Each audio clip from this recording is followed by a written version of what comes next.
అపోస్తుల కార్యములు 2వ అధ్యాయము 47వ వాక్య ప్రకారం జేసీపీజీఐఎం సంఘము ప్రతిదినము దేవుని స్తుతిస్తూ ప్రజలందరి దయను కలిగి ఉండునుగాక. రక్షింపబడుతున్న వారు సంఘములో లెక్కకు మించి చేర్చబడుదురుగాక.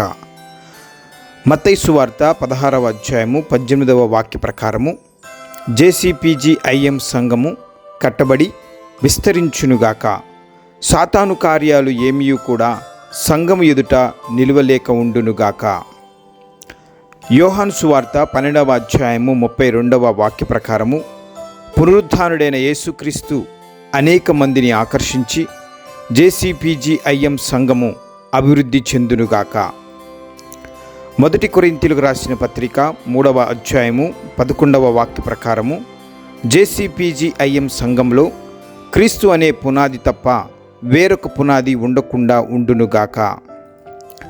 అపోస్తుల కార్యములు 9వ అధ్యాయము 31వ వాక్య ప్రకారము ఇబ్రహీంపట్నం, తెలంగాణ రాష్ట్రం, భారతదేశం మరియు ప్రపంచం మొత్తం జేసీపీజీఐఎం సంఘము క్షేమాభివృద్ధి నొందుచు సమాధానము కలిగి పరిశుద్ధాత్మ ఆదరణ కలిగి అనేక ప్రాంతాల్లో జేసీపీజీఐఎం సంఘాలు స్థాపించబడి అభివృద్ధి చెందునుగాక.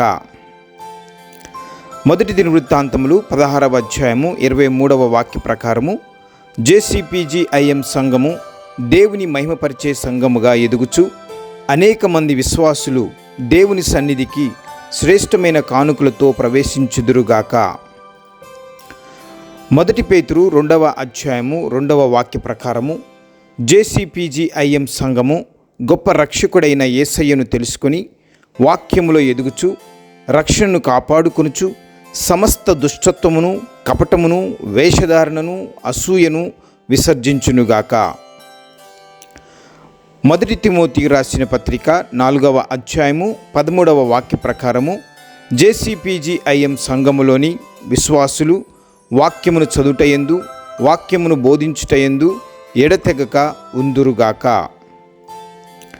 2వ కొరింథీ 9వ అధ్యాయము 7వ వాక్య ప్రకారము జేసీపీజీఐఎం సంఘ విశ్వాసులు దశమ భాగములు, కృతజ్ఞతా కానుకలు సంతోషముగా ఇచ్చుదురుగాక.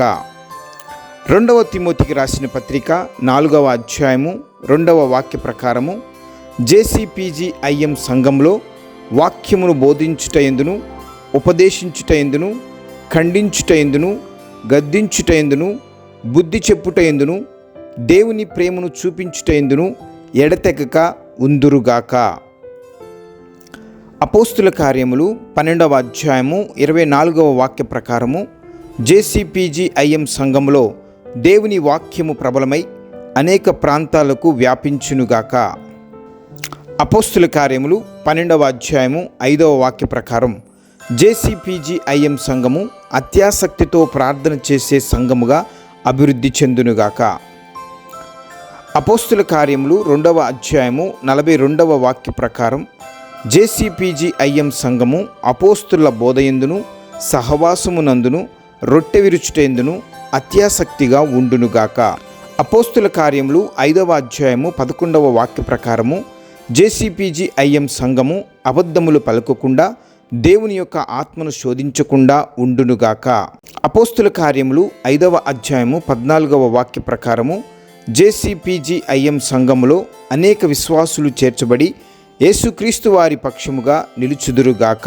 కొలస్సీలకు రాసిన పత్రిక 1వ అధ్యాయము 10వ వాక్య ప్రకారము జేసీపీజీఐఎం సంఘంలో ఉన్న విశ్వాసులందరూ పరిశుద్ధులుగా జీవించుదురుగాక. ఎఫెసీలకు రాసిన పత్రిక 4వ అధ్యాయము 12వ వాక్య ప్రకారము జేసీపీజీఐఎం సంఘము విశ్వాసము విషయంలోను, దేవుని గూర్చిన జ్ఞాన విషయంలోను ఏకత్వం పొంది సంపూర్ణులగుదురుగాక.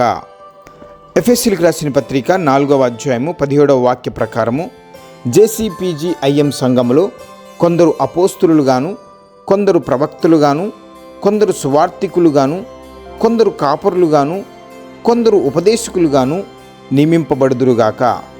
ఎఫెసీలకు రాసిన పత్రిక 6వ అధ్యాయము 17వ వాక్య ప్రకారము జేసీపీజీఐఎం సంఘము రక్షణ అను శిరస్త్రాణమును, దేవుని వాక్యమును, ఆత్మఖడ్గమును ధరించుకొనుగాక. హెబ్రీలకు రాసిన పత్రిక 10వ అధ్యాయము 15వ వాక్య ప్రకారము జేసీపీజీఐఎం సంఘము ఎప్పుడు సంఘముగా కూడుకొని ఒకరినొకరు హెచ్చరించుకునుటకును, ప్రేమ చూపుటకును, సత్కార్యములు చేయుటకును ఒకరినొకరిని పురికొల్పుకొందురుగాక. యాకోబు రాసిన పత్రిక 1వ అధ్యాయము 17వ వాక్య ప్రకారము జేసీపీజీఐఎం సంఘము శ్రేష్టమైన ప్రతి ఈవియు, సంపూర్ణమైన ప్రతి వరమును పరసంబంధమైన జ్యోతిర్మయుడగు తండ్రి యొద్ద నుండి పొందుకొనుగాక. యోబు గ్రంథము 22వ అధ్యాయము 29వ వాక్య ప్రకారము జేసీపీజీఐఎం సంఘము భూమి మీద వర్ధిల్లు సంఘముగా ఉండునుగాక. యోహాను సువార్త 12వ అధ్యాయము 24వ వాక్య ప్రకారము జేసీపీజీఐఎం సంఘము జీవము గల దేవుని వాక్యము చదివి లోకములోని ఆశలను చంపివేసి పరలోక సంబంధమైన ఆశీర్వాదాలతో విస్తరించునుగాక. మత్తయి సువార్త 18వ అధ్యాయము 20వ వాక్య ప్రకారము జేసీపీజీఐఎం సంఘ సభ్యులు ఎక్కడ కూడుకొని ప్రార్థించెదరో అక్కడ యేసయ్య ఉండునుగాక. ఫిలిప్పీలకు రాసిన పత్రిక 1వ అధ్యాయము 6వ వాక్య ప్రకారము జేసీపీజీఐఎం సంఘము ఎల్లప్పుడూ అందరి కొరకు ప్రార్థన చేసే సంఘముగా అభివృద్ధి చెందునుగాక. ఆమెన్.